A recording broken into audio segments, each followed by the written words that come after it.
Ambassador Vohra, आपसे मैं ये जानना चाहता हूं कि यहां पर क्या सारी चीजें तय हो, क्योंकि जब बड़े राष्ट्राध्यक्ष मिलते हैं अमूमन ज्यादातर चीजें तय होती हैं, उनके मिलने के बाद दस्तखत होते हैं, फोटो ऑप्स होते हैं।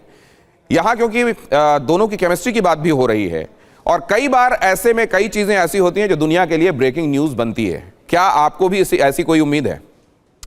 मैंने इन दोनों को, प्राइम मिनिस्टर मोदी और प्रेसिडेंट व्लादिमीरोविच पुतिन को साथ साथ देखा है और इनकी बॉडी लैंग्वेज से साफ जाहिर है कि दे आर सोलमेट्स। अगर उसका हिंदी में मुझे अनुवाद नहीं मालूम, लेकिन पूरी तरह से एक दूसरे को समझते हैं, एक दूसरे पे भरोसा करते हैं। सर, अभी प्रोफेसर साहब ने जिक्र किया कि ज़्यादा लोग इनके देश में चाइनीज़ सीखते हैं, मैंडरिन सीखते हैं एज अपोज टू हिंदी। इससे कोई फ़र्क नहीं पड़ता। भारत में जो विद्यार्थी हैं ज़्यादा रूसी सीखते हैं और चीनी कम सीखते हैं। इसका कोई ख़ास मायने नहीं है। सीखते जाएंगे, अच्छी बात है।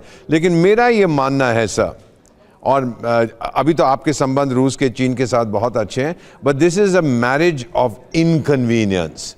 भारत जब से अपना, हम आज़ादी कहते हैं, जब से हमको तोड़ दिया गया था, हमने कभी कुछ नहीं किया कि सोवियत संघ और उसके बाद रूस को नुकसान हो, और सोवियत संघ और रूस ने कभी कुछ नहीं किया कि हमको नुकसान हो। आपने अभी SU-57 की बात की है सर, हो सकता है, लेकिन डिफेंस के बाद people to people relation, space technology, medicine, education, बहुत सी चीज़ें हैं जिसमें हमारे द्विपक्षीय संबंध मजबूत हैं। लेट मी कंक्लूड सर, जो लोग बैठ के वहाँ पे मॉस्को में सुन रहे हैं, माई लेट फादर वो इंजीनियर थे और भाखड़ा नंगल डैम जो बना है भारत में, उसमें इन्वॉल्व थे एज एन इलेक्ट्रिकल इंजीनियर। वो मुझे कहा करते थे कि अमेरिका से मशीनें आई थी, ख़राब हो जाती थी, तो अमेरिकन कहता था मुझे टिकट भेज देना, मैं वाशिंगटन आके ठीक कर दूंगा। जब सोवियत संघ की इक्विपमेंट हमने यूज करनी शुरू की, हम कहते थे बताओ, कहता चल अपने स्लीव्स को रोल कर, निक्कर पहन, बनियान पहन, आजा घुस जा, मैं सिखाता हूं। ये फर्क था, विलिंगनेस टू ट्रांसफर टेक्नोलॉजी।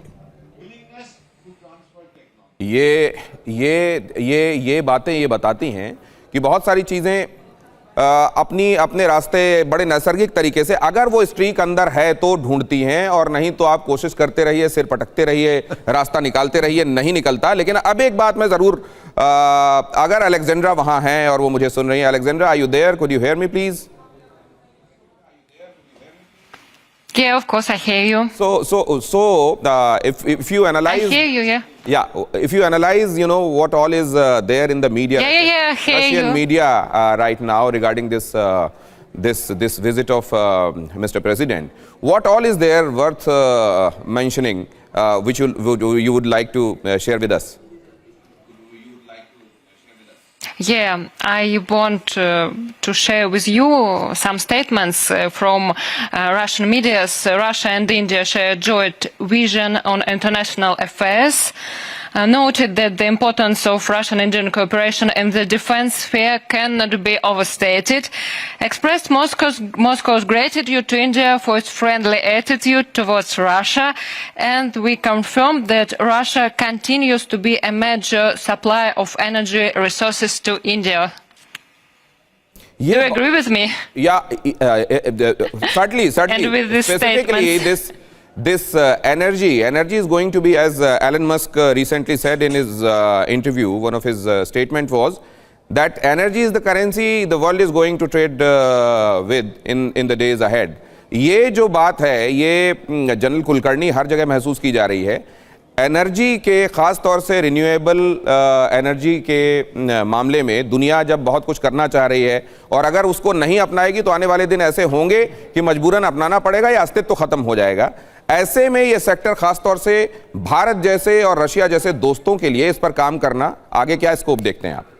बहुत ज़बरदस्त स्कोप है दिनेश, बहुत ज़बरदस्त। आप देखें, पिछले तकरीबन जब से यूक्रेन की लड़ाई के बाद हम लोग तकरीबन 1.8 million barrels day oil import करते थे, अब तकरीबन थोड़ा सा कम हो गया।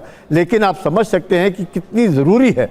Energy security is the most important thing, और एनर्जी सिक्योरिटी के साथ दोनों दोस्तों के बीच में जो एनर्जी है वो भी बहुत ज़बरदस्त है। मतलब एनर्जी को लेकर के बारे में एक जो ये बात होती है जनरल कुलकर्णी कि इसमें जितनी तेज़ी से काम होना चाहिए वो इसलिए नहीं होता क्योंकि ट्रेडिशनली एनर्जी के जो सोर्सेस रहे हैं और उस बेसिस पे जो महाशक्तियां रही हैं, उनको कहीं इसका एप्रीहेंशन भी होता है कि अगर पैराडाइम बदलता है तो कहीं ताकतों का जो अभी सिनेरियो है वो भी तो नहीं बदल जाएगा और इस हिसाब से वर्ल्ड ऑर्डर तो रीसेट नहीं हो जाएगा? क्या ये भी एक मसला है?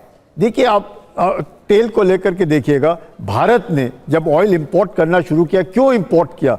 पहले हम लोग इतना नहीं लेते थे क्योंकि वहां से सारे का सारा जो एनर्जी डिपेंडेंसी थी यूरोप की, उसका जब वहां चला गया तो ऑब्वियसली भारत ने भी तो तेल लेना था, तो रूस ने आकर के तेल दिया एट ट्रेमेंडस डिस्काउंट भी उसके साथ तेल के साथ आए। तो आप समझ सकते पूरे विश्व भर में अगर तेल को लेकर के स्टेबिलिटी रही तो उसमें भारत ने और रूस ने बहुत बड़ा रोल प्ले किया है। इस बात को दुनिया समझती है और यही कारण है कि अब चाहे किसी का अपना स्वार्थ हो, उसमें बात अलग है, लेकिन एनर्जी सिक्योरिटी को लेकर के भारत की एनर्जी रिक्वायरमेंट्स को पूरा करने के लिए ये जो दोस्ती है ना, ये बहुत ज़रूरी है। और ये दोस्ती, मैं जैसे बार बार कहता हूँ, ये मतलब की दोस्ती नहीं है, ये दोस्ती है एक दूसरे म्यूचुअल मायनों की दोस्ती है। या ये मतलब की नहीं, मायनों की दोस्ती है।